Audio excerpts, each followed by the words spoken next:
15,000 years ago, in southeast Alaska, there was no inside passage. A thick, solid glacial mass covered the land like a coffin lid. This was the twilight of the Ice Age.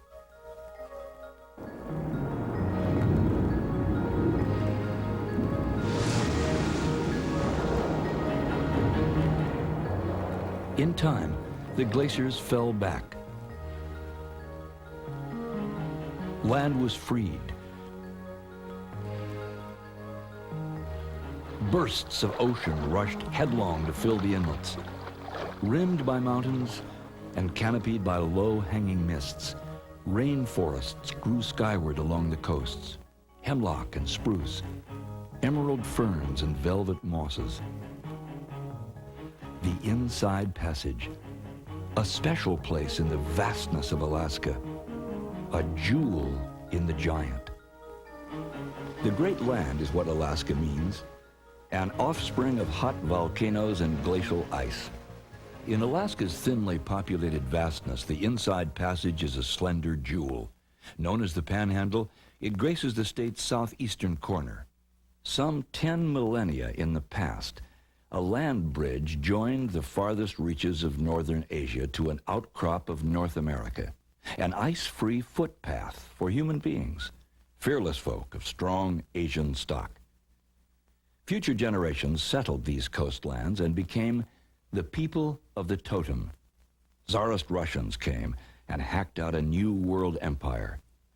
What the Russians pioneered, the United States purchased with dollars and metamorphosized as an albatross, goldfield, territory, and at last, the 49th state.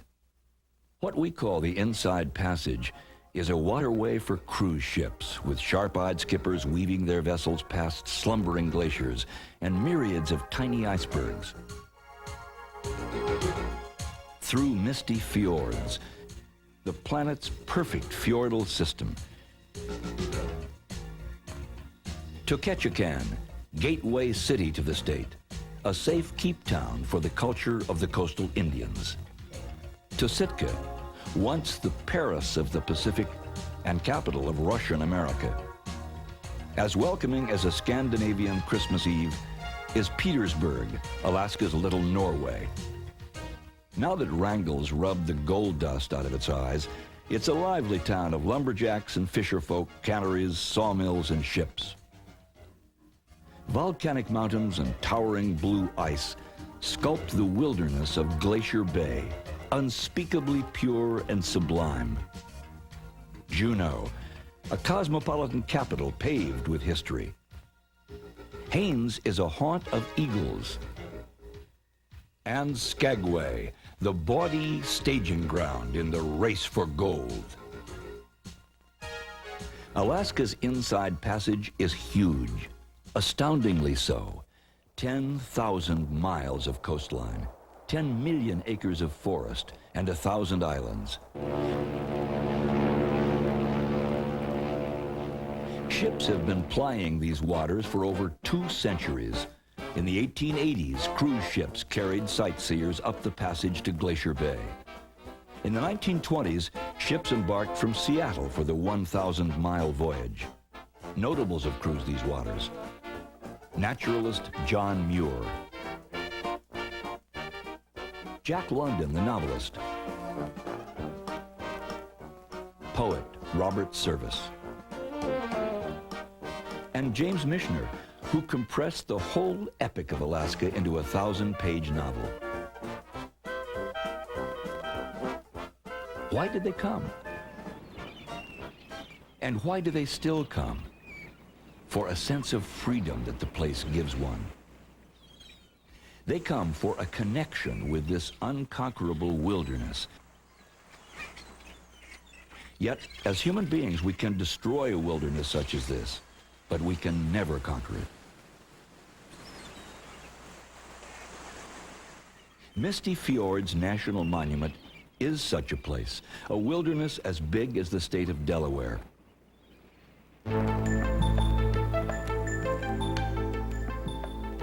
No roads mar this pristine preserve. If you're not on the water, it's a fly-in. Misty Fjords is a masterpiece, the planet's perfect fjordal system. Sheer rock walls sculpted by glaciers rising from 1,000 feet beneath the water's surface and soaring 3,000 feet into an infinity of mists and sky.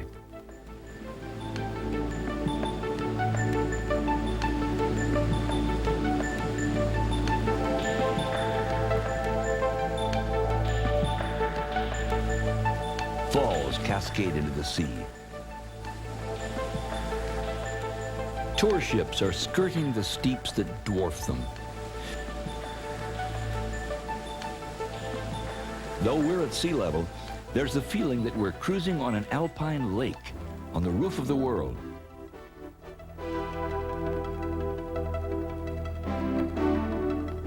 Bears lumber easily along the shore, while eagles wheel at the cloud line. Bearded mountain goats clamber on the rocky heights. Perhaps a few who make this voyage come to feel a connection with every human being who ever came here before them, back to those first travelers over the land bridge. Tribes begotten by those bridge-crossing Adams and Eves planted themselves on the shores of this current-warmed coast, the people of the Totem. Their villages were rows of plank houses parallel to the beach. Some were 160 feet long and held several families. Totem poles fronted the houses and lined the beaches. No other native culture has created these stalwart sentinels other than these coastal tribes of northern Washington, British Columbia, and southeastern Alaska. Theirs was a culture remarkable for its art, for its social customs, for its know-how. They were the potlatch givers. Their pride was ever tested by the lavish giveaways of the potlatch feasts. They were the carvers of totem poles, records of family history and legends.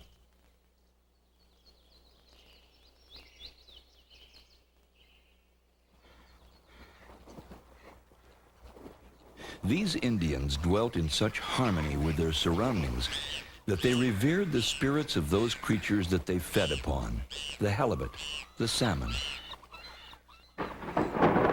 Then, interlopers, outsiders set in, like a swelling bellyache that wouldn't go away. Russians first, the Yanks next. There was no reverence for the spirits of the halibut and the salmon from those who were overfishing these waters. The outsiders' diseases, smallpox, measles, the flu, reduced the Indian population by nearly 2/3 by the end of the 1800s. Their potlatches were discouraged, their art burned by those who declared it to be the work of savages, and their ears were plugged to the voices of the spirits.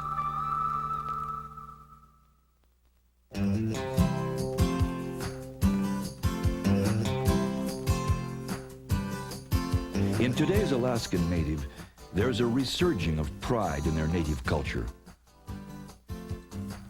This is evident in Ketchikan, the first stopover on an inside passage cruise. As many as 5 cruise ships tie up in a single day. The town's claim to the world's largest collection of totem poles is more than self-advertising, it's ever so visible. Natives turned away from pole carving, but totem poles were never meant to be monuments, and these originals rotted away. From nearby Tlingit and Haida villages, some 33 specimens were saved and set up here at the Totem Heritage Center. A few miles south of town is Saxman village, a safekeep of Tlingit traditions. Each pole tells its story. Visiting William Seward, the U.S. Secretary of State for Abraham Lincoln, who had negotiated the Alaska Purchase, was guest of honor at a big bash that the Indians threw for him. Protocol demanded that he reciprocate by throwing a party for the Indians. Seward never responded, so his Indian guests carved this bear pole to make fun of his stinginess. Here, Native American craftsmen are keeping alive the once suspect art of pole carving. They're teaching it to young artists who'll carry on.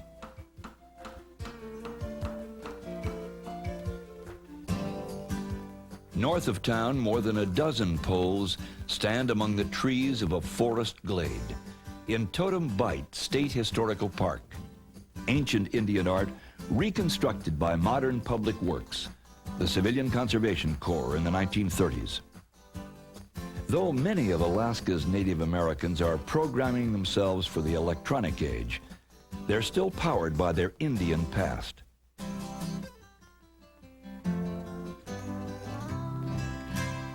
That's what motivated Israel Shotridge to carve a replacement pole for the rotted-out old Johnson pole that landmarked Ketchikan's downtown. Guiding his modern interpretation is a first-edition Indian storybook that stood for a century. Alaska's so big that it can't help being boastful, and Ketchikan is a virtuoso at blowing its own horn. Its boosters proclaim it the Gateway City and Alaska's first city, for it's the first stop cruising up the Inside Passage.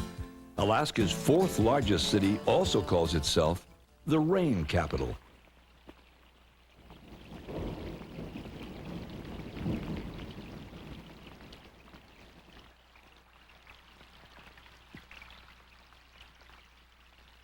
True, the big rain gauge on the dock has recorded over 200 inches in a year, but there are other areas in Alaska that get more rain than that. It brags about being a fishing capital. Yes, at one time the catches were so big that they kept 12 canneries humming until the 1940s when overfishing killed the salmon runs. Today, fishing craft, commercial and sport, sally forth in search of Alaska's saltwater delicacies that abound in the bountiful waters around Ketchikan.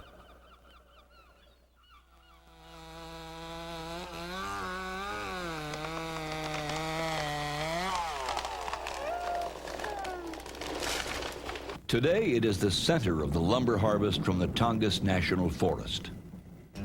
Proud Ketchikan is 5 miles long and 2 blocks wide. Many of its buildings and some of its roads are supported by pilings. During Prohibition, bootleggers hid from the feds among these pilings. Then, at high tide, the booze was smuggled in through trap doors. Those trap doors were swinging and squeaking day and night here on Creek Street. This is Dolly's house. Dolly was queen of the red light district, and with Ketchikan's propensity for bragging, her house was probably touted as the best in Alaska. Emptied of its human merchandise, it's furnished just as it was during Dolly's heyday, the result of a look-but-don't-touch restoration. There's only one innovation, a cash register used in collecting entrance fees. Dolly would have approved. The red lights were shut off for good in 1954, but Dolly stayed on, living on the premises until her death. From the wooden walks of Creek Street, you can still see salmon swimming past Dolly's house on their way up Ketchikan Creek. They used to say that both the salmon and the fishermen came up Creek Street to spawn. To this swell of mountains and glaciers and virgin forest, of unnetted salmon and unmined gold, and of beasts untrapped for their furs, this primeval Alaska sleeping its twilight sleep between the winters of long nights and summers of almost endless sun, came ships. Ships with white sails. And tales told on the totem poles were changed forever. Russia. Holy, holy Mother Russia. To the European high rollers, a Johnny-come-lately in the gamble for empire. Until Peter. Peter the Tall, Peter the Giant, Peter the Shipwright, Peter the Tsar, and little father of all the Russias, whom history calls the Great. He was the architect of a new Russia. 250 years ago, he commissioned a Dane to set out with ships. His name, Vitus Bering. In 1741, after 2 voyages in 16 frustrating years, Bering reached Alaska. On the way back, he was shipwrecked, and he perished with 31 others. But the survivors who managed to struggle back to St. Petersburg gave breathless accounts of the pelts they had seen. Pelts of a fur deeper, more durable, and beautiful than any ever worn in the courts of Europe. The winning combination had come up in Russia's gamble for wealth and empire. It was sea otter and Alaska. A Russian-American company was chartered in 1799 to ensure an orderly flow of profits to the mother country. It was governed by Alexander Buranov, tough, smart, decisive, a born leader. When he sailed his ships into the area of volcanic Mount Edgecombe, quite probably his policy was to exploit the native Indians and plant Holy Russia where they'd been. Why not? It had proved successful for Spain and for England. Today, his former capital, New Archangel, is the city of Sitka.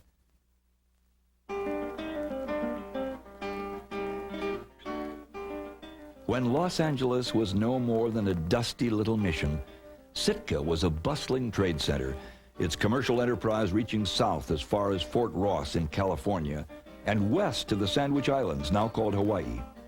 Under Buranov, the colony flourished, but not without struggle. Angry Indians destroyed his first settlement of Redoubt St. Michael.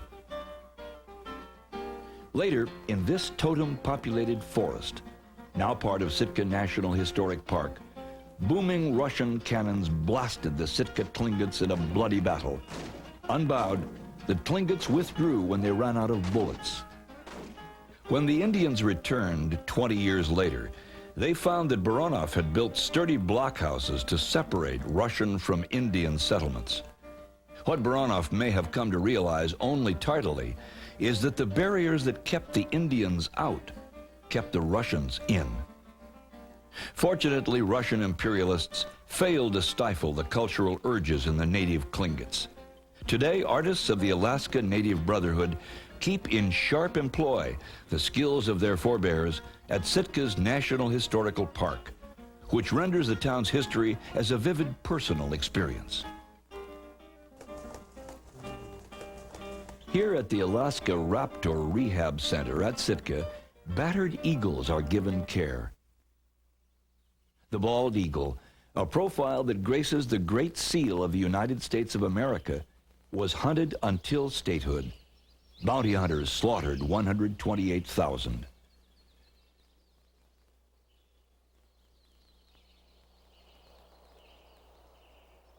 Now protected, injured eagles are nursed back to health and let loose. Others, too badly crippled, are cared for until they die. These are college grounds, a college named for Sheldon Jackson, who was a far-sighted educational pioneer. During his lifetime, Jackson collected artifacts, ethnic treasures really, that offer us deep insights into the native cultures of Alaska.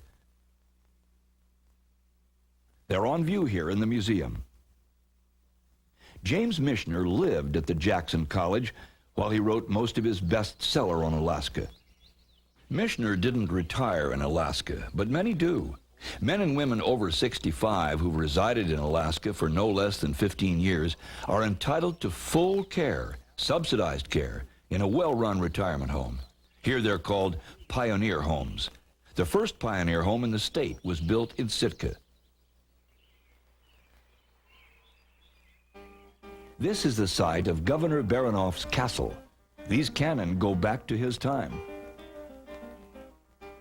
Here from the polar north of a new continent, on a fringe of land lacing an ice-blue sea, stand churches which are the farthest reach of Christian orthodoxy, pioneered by Russian priests wearing boots under their cassocks. In its cathedral, named for that sword-wielding Archangel Michael, Sitka's Russian past vibrates with life. This is no penny ticket souvenir stand museum. This is a working cathedral, seat of a bishop who is a successor of Christ's apostles and the hub of a network of town parishes and backwoods churches and seminaries for the training of priests. In 1966, it burned to the ground, and in rebuilding, rose from its ashes in reverent exactitude. Icons glow in candlelight, and sonorous chanting mixes with the wafting of incense. In Alaska, the faith of old Russia rooted deeply in a soil spiked with totem poles. In defiance of Russian exploiters, Russian missionaries were compassionate. They liked the Indians. There are 4 Alaskan saints in the Orthodox Church. One of them, Peter the Aleut, is a Native American. An Orthodox service in Alaska and a service in the Soviet Union are almost identical. Singing is in Old Slavonic. But in Alaska, the language of worship may be English, Eskimo, Tlingit, or Aleut. The builder of Sitka's cathedral between 1844 and 1848 was one of Alaska's 4 saints. He'd come from Russia to Alaska in 1823. Here you can visit his house. Father Veniaminov was a brilliant priest, something of an architect, a carpenter, a clockmaker, and a student of natural science. Transporting himself by kayak, dog sled, and sometimes just his 2 cold feet, he brought over 10,000 Indians into the faith, and he formulated a Tlingit alphabet into which he translated the Gospels. When he was made the Bishop of Alaska, he was renamed Innocent. Later, he was elevated to Metropolitan of Moscow. Canonized in 1977, he is now known as Saint Innocent.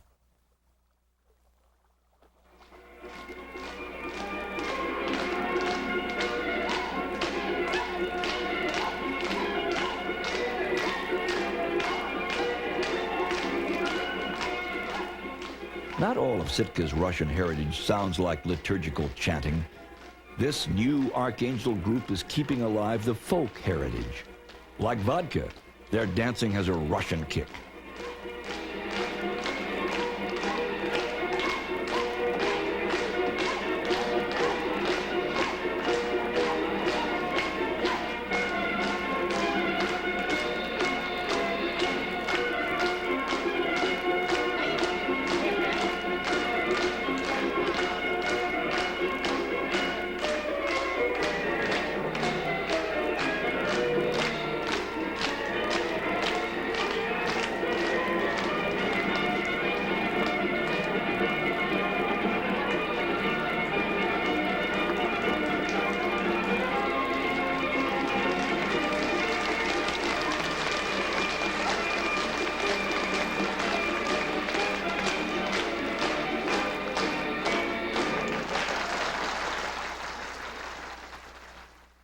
After Imperial Russia lost interest, it sold Alaska to the United States for $7.2 million, only 2 pennies an acre. In 1867, Russian America became American Alaska. Seward's Folly, a worthless ice box Americans kept hooting until gold was discovered. Then the hoots became cheers. Forceful Russian rule was replaced by American lassitude. Alaska wasn't a state. Alaska wasn't a territory. They couldn't govern well what they couldn't legally define. The transfer from Russian to American ownership took place on this hill. It is celebrated here in October on Alaska Day.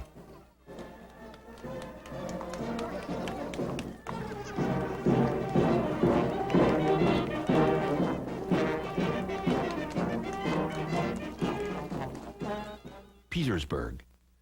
On these shores, with a nostalgia for his native fjords, a tough Norwegian cornerstoned a town.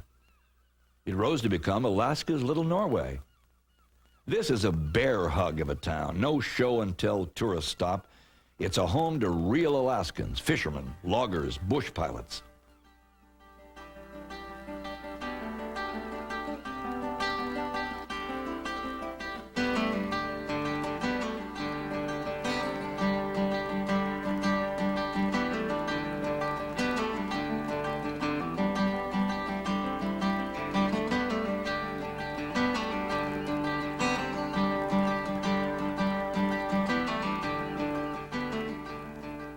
Clawson Museum is like the town's family attic.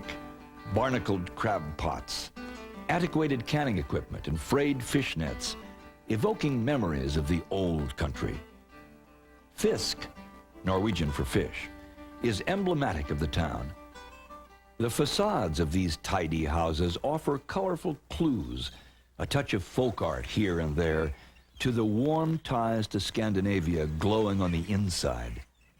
Peter Bushman, the founder, who gave the town his first name, chose this spot for fish processing because of an abundance of fisk, salmon and halibut, and a ready supply of ice from a nearby glacier.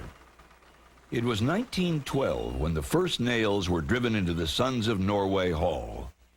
Norse descendants of Peter and his pioneers are still wresting Alaska's silvery treasure from the sea. Cheek by jowl, rigging to rigging, they line the waterfront. Working boats, new and old, leaky seiners, modern trawlers, well-used gill netters. Now they're waiting for the season. When it comes, these boats stretch over the water in long lines, heading for the open sea. Fishermen savor their freedom. Vacuums draw the catch up from the holds to a conveyor belt. There's no wasted motion. Fresh is best. In Peter's day, staggering numbers of salmon swarmed instinctively upstream to spawn. Now, after decades of overfishing, there are hatcheries to help keep the salmon runs strong.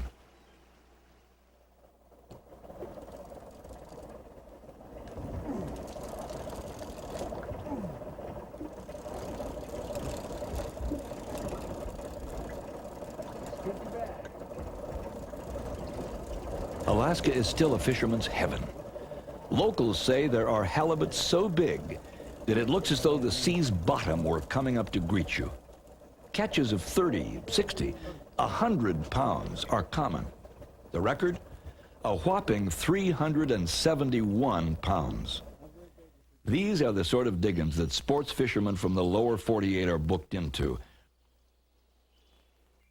Rustic looking, yes, but luxurious.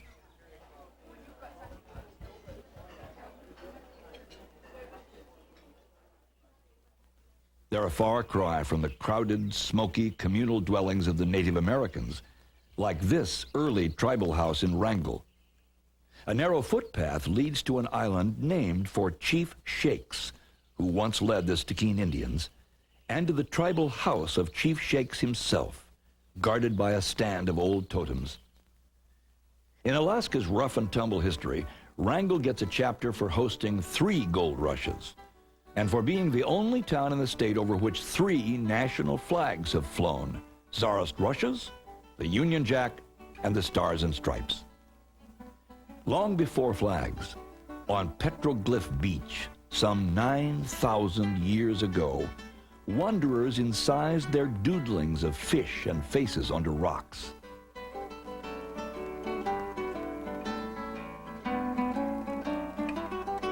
Other rocks, tiny ones, sparkle the dreams of college for Wrangell's youth. At the ferry terminal, there are garnets for sale. Garnets from a mine that was a gift to the Boy Scouts. The kids meet every boat that comes in. It's the first step toward college prep. The only road up here is a wet one, the Marine Highway.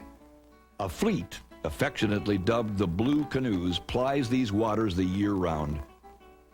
Stateroom comforts are okay for tourists, but hardy Alaskans, most of them, curl up in the lounge or sleep on deck under the open sky. For them, it's camping at sea. The 400-foot Columbia, flagship of the fleet, shuttles the 1,000 miles from Washington to Skagway and back each week. It's one of the longest ferry runs in the world.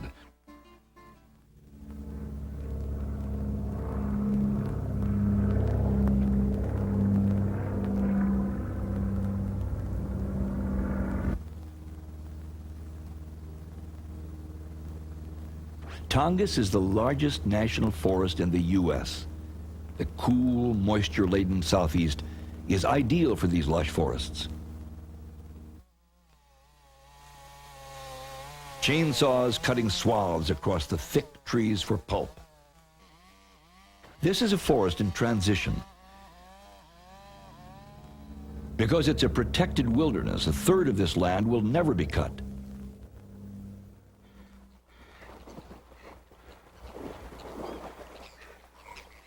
Fortress of the Bears is what Admiralty Island National Monument is called.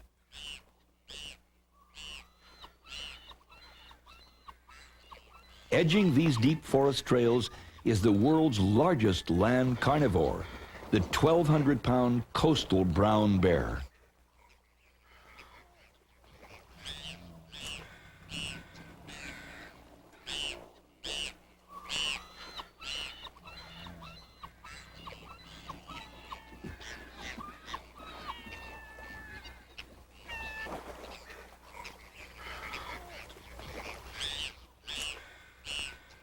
First choice for a meal? Salmon.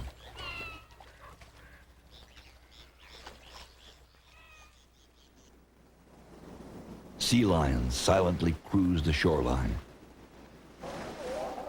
In isolated spots, undisturbed by man, rookeries reverberate to the sound of thousands of mothers fighting, birthing. Reminders of the timelessness of nature, a vastness only found in Alaska.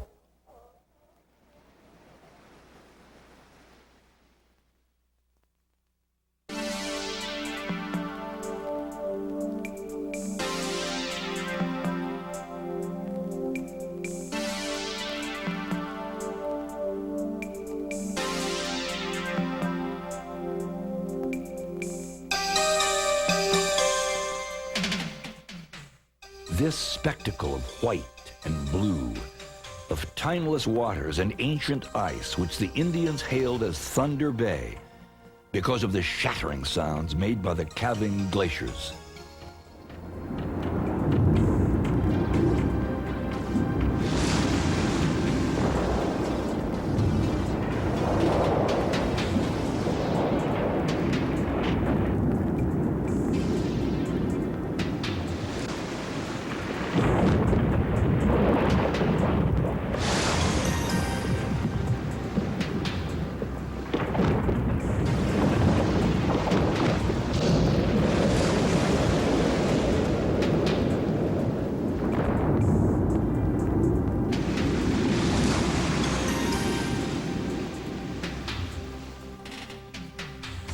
But this was not a bay 2 centuries ago. It was a vastness still locked within an ice age prison. Then the brittle lock cracked. Out of great valleys, out of the immense inlets, they withdrew, back to their mountain home. It was a glacial retreat unparalleled in recorded history. Ice fronts of tidewater glaciers, those that reach the ocean, are nearly a mile across and soar 150 feet from the waterline.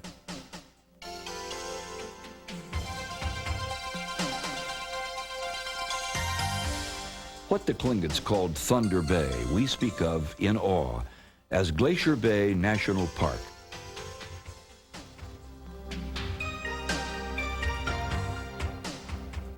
In the later 19th century, naturalist John Muir, founder of the Sierra Club, had traveled to Alaska to confirm his theories on the geological origins of Yosemite. In his quest, Muir paddled 250 miles from Wrangell to the fabled Ice Bay. Some 80 years after Captain George Vancouver, the English explorer, had come across it in 1794, when a huge glacier still blocked the bay's entrance. Muir entered the bay. He paddled some 30 miles before seeing his first glacier. After mooring his canoe, he climbed to the heights of a mountain and surveyed the scene before him. A solitude of ice and snow and newborn rocks, dim, mysterious.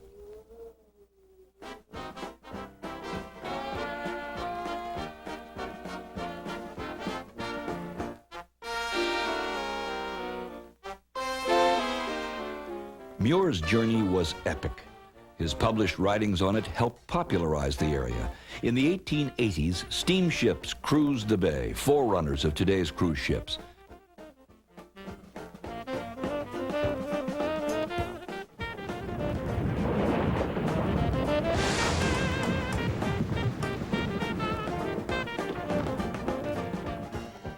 Glacier Bay was declared a national monument in 1923 and gazetted as a park in 1982.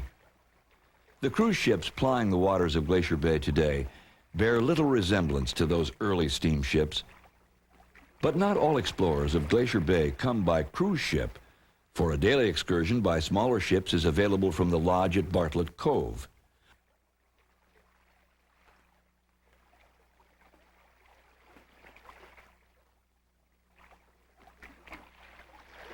Or for the hardy adventurer who wishes to recapture those days of John Muir, a kayak trip up the bay to the still, thundering tidewater ice fronts.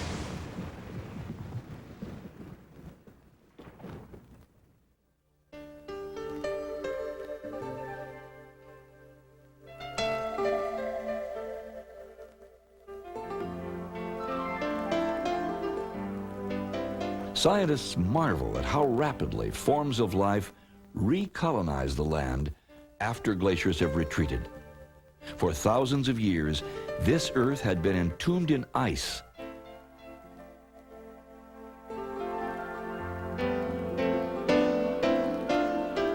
Now, fireweed roots in its soil. Salmon are spawning in streams after 3,000 ice-blocked years. Abundant seafowl nest in the lees of crags once hostile to any form of life. And precariously perched on sheer cliffside, the kittiwakes stubbornly raise their young. Over 200 of southern Alaska's 278 species are found here in Glacier Bay, some smacking of the Arctic, terns, puffins, oyster catchers. Growth is explosive in the 18 hours of daily sunlight during summer. Life flourishes, as tiny as the sea's shrimp-like krill, one important food source for the sea's most massive mammal, the whale.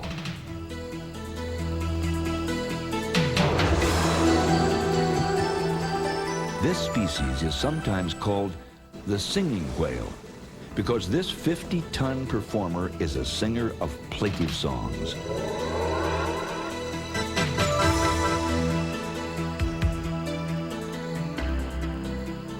When this huge leviathan dives, they grow up to 50 feet long. The pronounced arching of its spine has earned it the name humpback whale. In winter, their songs resound over the coral seas of Hawaii, where they calve their young.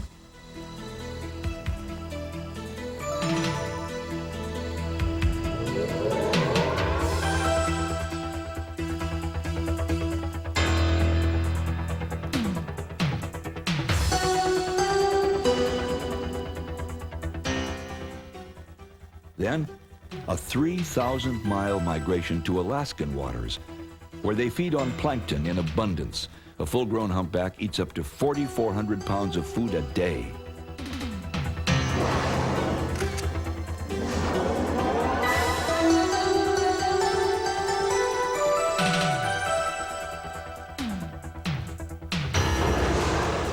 Whales are smart. With bubbles they blow, they're able to form a wall-like circle which traps the krill. Then they surface and feast.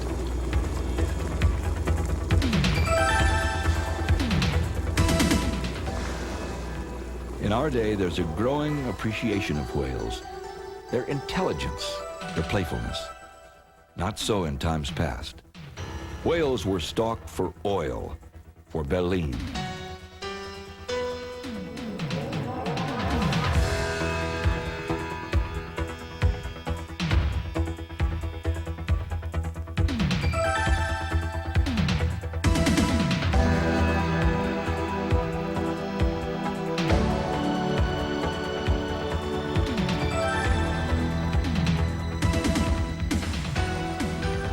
In Alaskan waters, the humpback was hunted mercilessly. It yielded the most oil for its size. Now the humpback can frolic again and increase, because since 1967 they've been protected by law.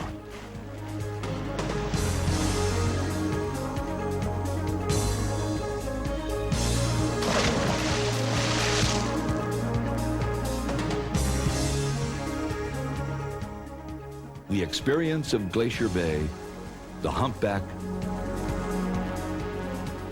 the majestic eagle in flight, the roars and thrusts of glacial ice is awesome, almost unbelievable. It's like reliving the Earth's diary.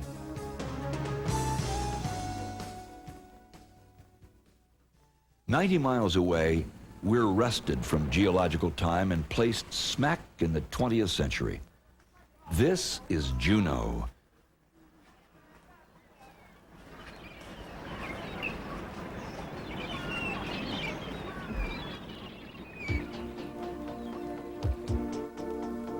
Clinging to the mountains alongside Gastineau Channel. There are no motorways to Juneau. Only access is by ship or plane. But once you're here, you're aware of being in the state capital. More than half the people who live here work for the government, federal and state. Here is a town that invites strolling. A town with sites that preserve each phase of the state's rambunctious history. In the hills that flank downtown, Alaska's U.S. statehood is landmarked by the governor's mansion. Home of Alaska's first federal judge, the House of Wickersham recalls the U.S. territorial period in Alaska. Here's a replica of a log church, a proud reminder of the pioneer era.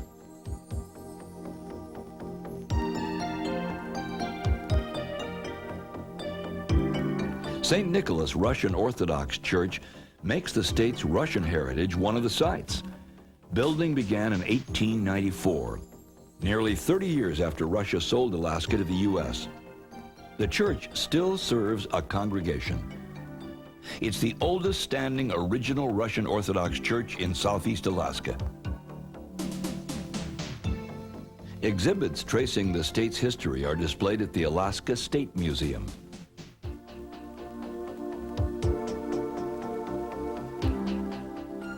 Going back farther than the Indians is going back to the land at its beginning.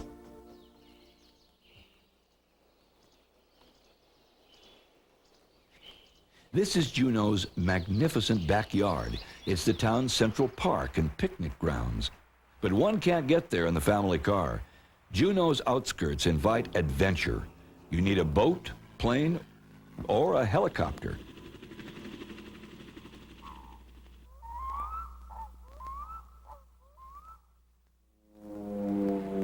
By air, Juneau's outback offers indescribable adventures.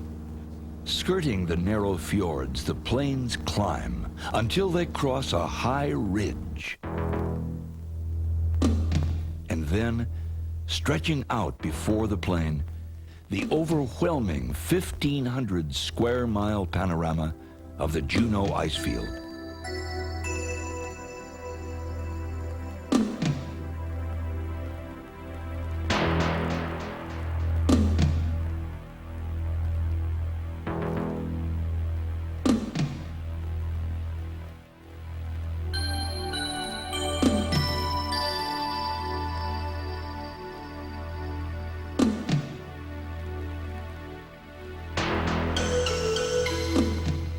The snow falling here in 1 year would cover a 10-story building.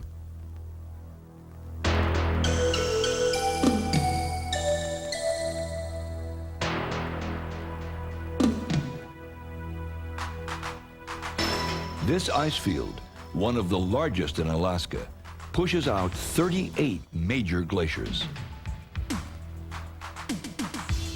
A frozen wilderness, covered by a blanket of ice hundreds of feet deep.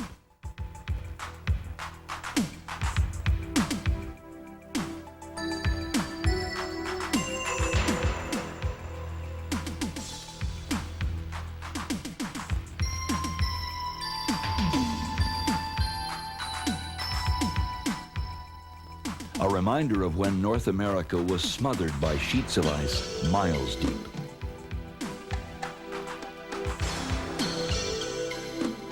Mendenhall Glacier, just 13 miles from downtown Juneau, is granulating everything in its path as it creeps slowly but continuously toward the sea. The towering face of Juneau's drive-up glacier is about a mile from the end of the road. Mendenhall is beautiful.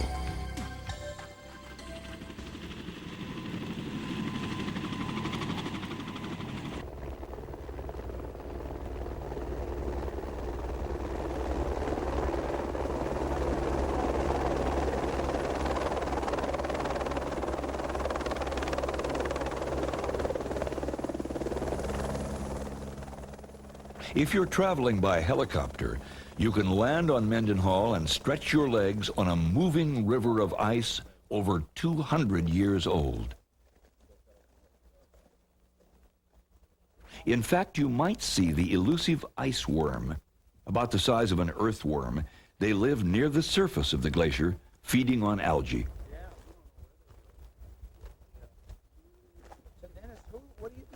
A glacier is alive with activity. Jagged chunks of ice the size of huge boulders tumble down ice faces.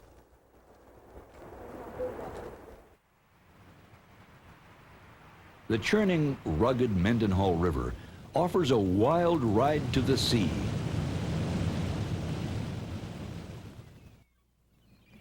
But for thrills, without the drenching, there's a trip to Tracy Arm, 60 miles south of the city. Traveling down the long canyons with massive, sheer granite cliffs rising thousands of feet, one retraces glacial history.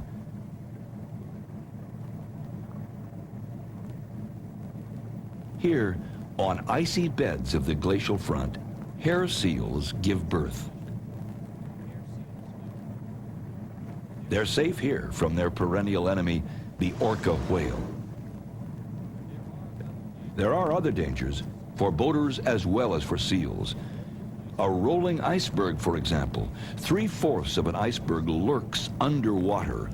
When uneven melting causes the berg to bob and roll recklessly, that makes waves, enormous, life-threatening waves. Juneau is more than the icy playgrounds of its backyard glaciers. Juneau's founded on gold. When you're strolling in Juneau, you're walking on gold, acres of it. The whole city is built on huge tailings from gold mines. Townfolk joke about panning for gold in their basements. In 1880, Joe Juneau was first to find gold here.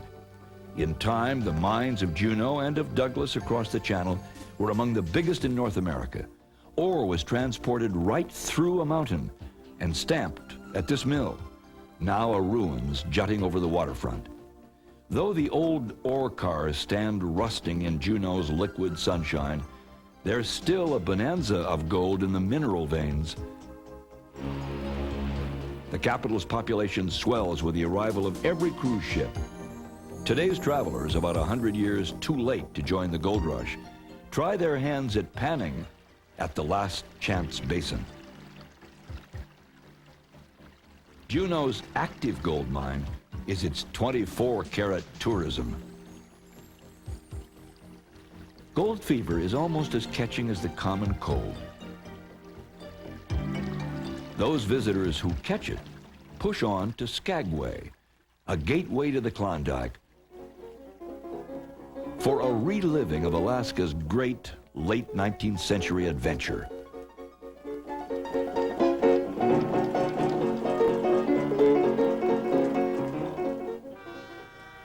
For excursions to and from Skagway, they can board the old Steam Hall train, which has been in operation since 1898.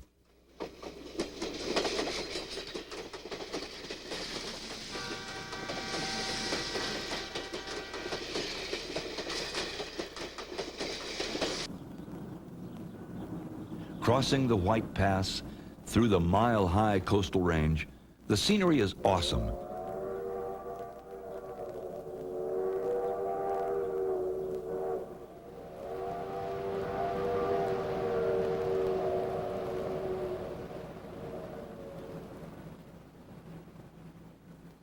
Also crossing the White Pass, running parallel to the railroad tracks, is the Klondike Highway. It was this highway that shoved the railroad out of top place in commercial transport to the Yukon. The White Pass and Yukon Route Depot, once the heartbeat of old Skagway. The National Park Service has carefully restored it. Now it serves as a visitor's center. Skagway remains what it's been since the gold rush, a reachable gateway to the Yukon. The intrepid visitor, more greedy for adventure than for gold, hikes down Skagway's Broadway for the first time. Everything's as it was. Horse and buggies, lodgings, eateries, and stores selling gear for gold seekers, all restored. Either it's a backlot of a Hollywood film studio, or it's the real thing. To today's enthusiastic visitors, it's the real thing. You can check in at the Golden North with its landmark Onion Dome. This 1898 hotel is the oldest still operating in the state. Then if you're hankering for a little refreshment, you can stumble into one of the last remaining of Skagway's 80 saloons, the Red Onion. For a little entertainment, it's down the street to the days of '98 frolic.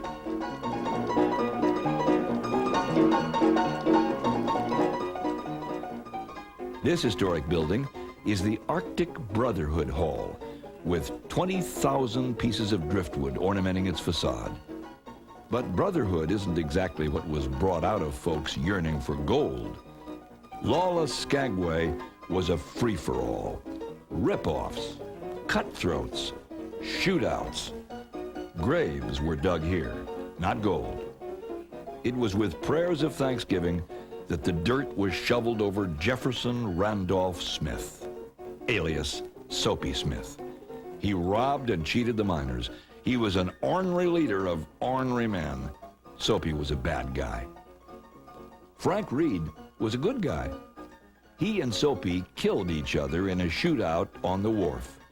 Bystanders erected this monument to Frank in appreciation. How could such things come to pass in a sweet little town like Skagway? That noble yellow metal, impervious to the ravages of time. Gold. Gold in the Klondike rang throughout North America like a five-alarm fire. In the summer of 1897, a flotilla of ships, creaking dangerously from overloads of passengers, steamed for Alaska. They say that 1 million planned to go, that 100,000 set off, and the 25,000 who made it were all certain that they'd come back rich. They were nicknamed the Stampeders.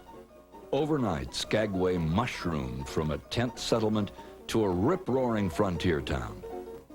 So did its little sister city and biggest rival, Dyea.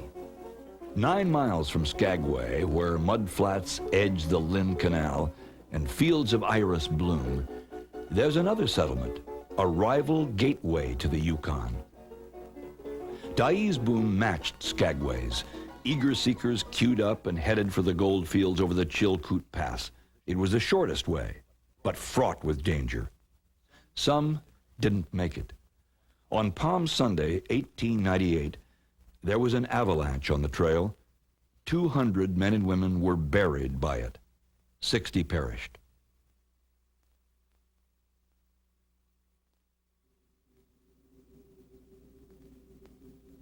Adventure seekers can trod in the steps of those gold-seeking stampeders, passing rusting bits of the gear they jettisoned along the way on the Chilkoot Trail. Even in summer, climbing this slope to the summit is punishing. The trail cuts through Klondike Gold Rush National Historical Park, an international park, partly in Canada and partly in the USA. Hiking the 33 miles from Dyea to Lake Bennett takes from 3 to 6 days. In the fierce winter of 1897, it was a frozen hell. Over 70 feet of snow fell that year. But the stampeders kept slogging, relaying supplies in 50 to 100-pound loads to make up the full ton required of each of them by the Mounties on the Canadian side. Some plodded over 1,000 miles before reaching Lake Bennett. It was surreal, like fly specks on a wall of ice. Multitudes in file, fighting for each breath of thin air.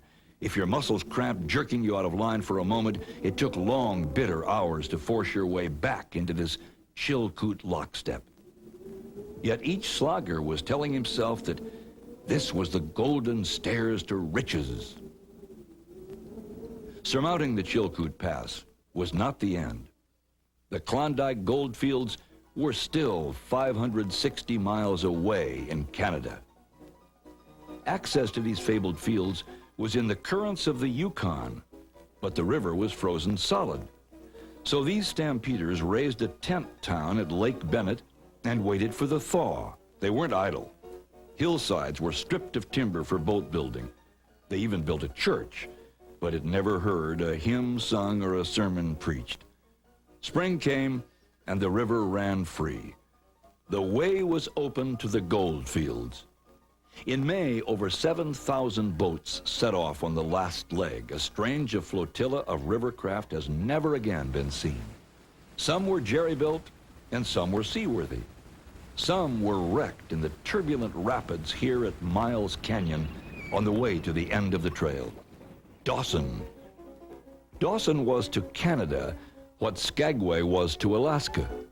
Today it's being so lovingly restored to the look of its gold rush past that it's a step back into the 19th century. For the ones who made it, Dawson was the end of the trail. Dawson was their El Dorado. The gold, the noble, holy gold of their dreams, they were too late. Those who'd arrived before the stampeders of '98 got the gold. The early birds went home millionaires. Now, all the gold claims were staked. The stampeders were stunned. Some gave up. Some got drunk and stayed drunk for the rest of their lives. The strong ones turned around and started for home. They went for broke. Broke is what they got. It's possible that some of the disillusioned stampeders followed another trail to the Klondike, the Dalton Trail, out of Haines, 13 miles from Skagway, and one of the few towns in southeastern Alaska accessible by road.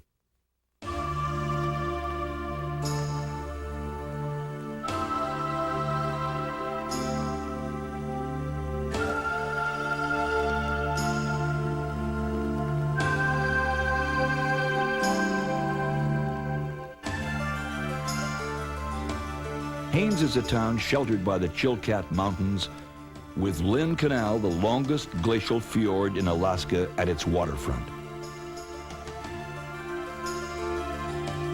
Some of its newer buildings are old. Victorian, Fort Seward, while some of its older buildings are new, reconstructions of time-honored Indian dwellings.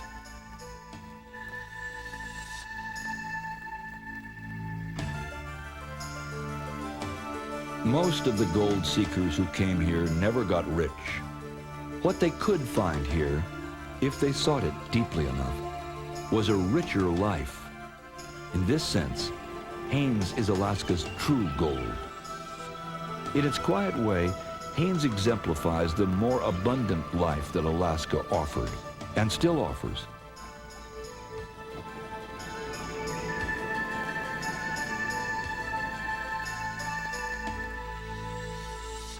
Haines is community, whole, organic, rooted in the Native American soil. Mythical spirits of the first inhabitants here, wind and sun, eagle and trickster raven, they're a part of community.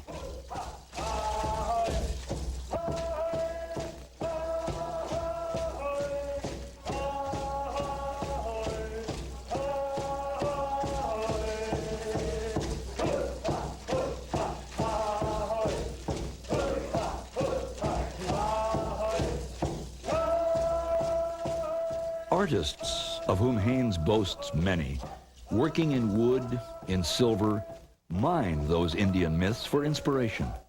Here, each person is his own man or woman. Individualism counts. The old frontier virtues that made the American nation of an ocean-to-ocean wilderness. Self-reliance, hard work, and the sharing of fulfillments with your neighbors are part of everyday living. And here there may be numbered among those virtues a profound respect for wildlife. Bald eagles abound in this area. During winter, when the rivers freeze, the waters here continue to flow in an open channel for late-coming salmon. And the eagles come. Each year, over 2,000 sharp-eyed eagles congregate at Haynes to feed.